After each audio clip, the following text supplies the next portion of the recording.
दोस्तों, द्रौपदी राजा द्रुपद के हवन कुंड से तब जन्मी जब वो अपने दुश्मन द्रोणाचार्य के वध के लिए पुत्र प्राप्ति का यज्ञ कर रहे थे। उस यज्ञ के हवन कुंड की अग्नि से एक पुत्र तो जन्मा ही, साथ ही द्रौपदी का भी जन्म हुआ। द्रौपदी के स्वयंवर के बारे में तो हर कोई जानता होगा। द्रौपदी के पिता ने उनकी शादी के लिए एक स्वयंवर का आयोजन किया था, जिसमें गोल गोल घूमती मछली की आंख भेदनी थी और शर्त रखी गई थी कि जो भी मछली की आंख में तीर मारेगा वो ही द्रौपदी से शादी रचाएगा। जिसके बाद बड़े बड़े राजाओं के पुत्रों ने ये काम करने की कोशिश की, लेकिन सफल नहीं हो पाए।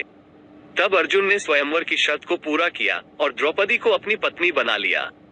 जिस समय द्रौपदी का स्वयंवर हुआ, उस समय पांचों पांडव अपनी मां कुंती के साथ अपनी पहचान छिपाकर ब्राह्मण वेश में रहा करते थे और भिक्षा मांगकर अपनी जीविका चलाते थे। पांडव जितनी भी भिक्षा मांग कर लाते, उसे अपनी मां कुंती के सामने रख दिया करते थे। मां कुंती भिक्षा को पांचों भाइयों में एक जैसी बांट दिया करती थी। जब अर्जुन द्रौपदी को लेकर घर आए तो उन्होंने दरवाजे से ही देवी कुंती से कहा कि देखो माँ, आज हम लोग आपके लिए क्या लाए हैं। कुंती घर के कामों में इतनी ज्यादा व्यस्त थी कि उन्होंने अर्जुन की ओर आंख उठाकर भी नहीं देखा और पांचों भाइयों को आपस में बांटने को कह दिया।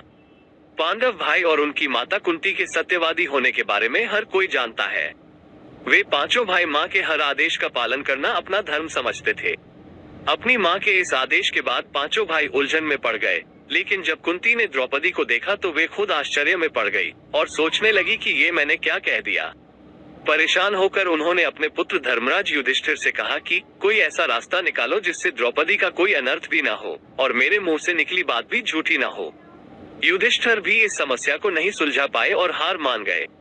जब ये बात राजा द्रुपद को पता लगी तो वे भी परेशान हो गए।